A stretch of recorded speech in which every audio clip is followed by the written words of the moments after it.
So पहिली गोष्ट आहे ते म्हणजे तांदळाचं पीठ.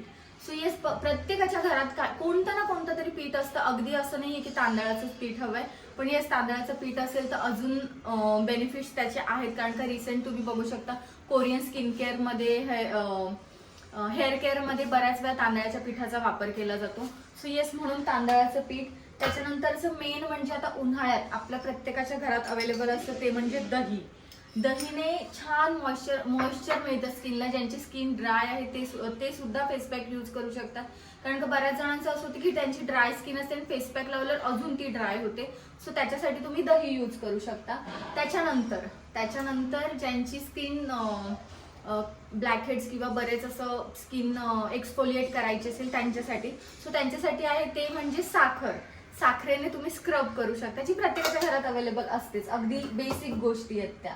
आणि त्याच्यानंतर साखर नसेल तर तुम्ही ओट्स यूज